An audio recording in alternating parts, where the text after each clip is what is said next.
Welcome to Collision's pitch semifinal. In a few moments, our 10 semifinalists will begin to pitch their hearts out right here on center stage. Let's hear it for Acrylic Robotics.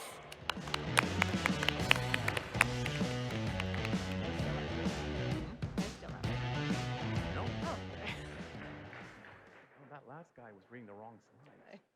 I couldn't stop him. I don't know why you walked there. Writers saw the invention of the printing press, musicians saw vinyl and then streaming, and film brought performance to the masses. But fine art, artists are still stuck in the Renaissance. They sell each piece one time to one person through the archaic, opaque, often exploitative gallery system that is accessible only to the top 1%. Before I became an engineer, I was an artist. I sold my first piece at 14, curated my first show at 17, and I can speak firsthand to the fact that there's a reason why the term starving artist still applies. And that's because art monetization right now is a mess.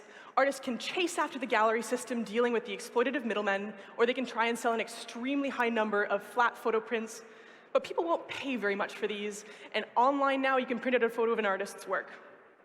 What this means is that even though the global art market is massive, $67 billion US, most artists still live below the poverty line. And it's not much better for buyers either. Most people can't buy any art, instead heading to places like IKEA to pick up a cheap mass-produced photo print. In between these two extremes, we see a massive market opportunity, and it's one that's growing fast. Paintings with embellishments or textures sell for 10 times that of flat photo prints. Google searches for textured wall art are up over 700% in the last few years. My name is Chloe Ryan. I'm the CEO and founder of Acrylic Robotics, and we're building the technology to allow artists to capitalize on this rising demand. That means building the world's first way to produce painted works of art at scale. Our technology allows artists to design their pieces using our software, and then our robots match each and every stroke with real paint on real canvas, capturing pressure, pigment, texture, and hue, building up the exact same piece layer by layer. This is a radical step forward for fine art. For the first time, allowing us to capture the aura, depth, and luminosity of an original piece, but at scale. And after 2 years, we've proven that it works, even though most people at the beginning, when I first pitched this, told me that the technology would never be possible. And for artists, it's a radical step forward as well. Take this example collection by Matt Chesko. He sells his original works for $40,000. Most people will never be able to buy this or own it or have it in their home. With our technology, Matt's launching a collection of 10 pieces for $4,000. For buyers, this is 10 times as affordable.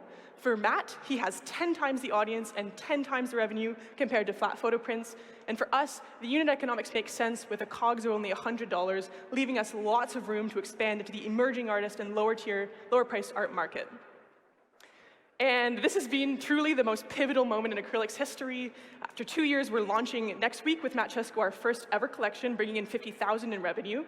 We're raising an angel round to allow us to commercialize and get to the next step, unlocking our artist waitlist of 80 artists. If each of these artists launched even just one collection with us like Matt Chesko, we'd bring in nearly $4 million in revenue. My name is Chloe Ryan. I'm the CEO and founder of Acrylic Robotics. I'm an artist, I'm an engineer, and I'm an entrepreneur, and I am deeply excited to be bringing to you the future of fine art creation, one that is automated, authentic, and accessible. Thank you so much. Thank you. Out of every presentation, every pitch you saw, is there one that stood out the most? Effective pitches have us fall in love with the problem before they explain how they're going to solve it. And there are a number of pitches that did that today. I'm excited about Acrylic at the end. The product and technology innovation I see in that one is very interesting.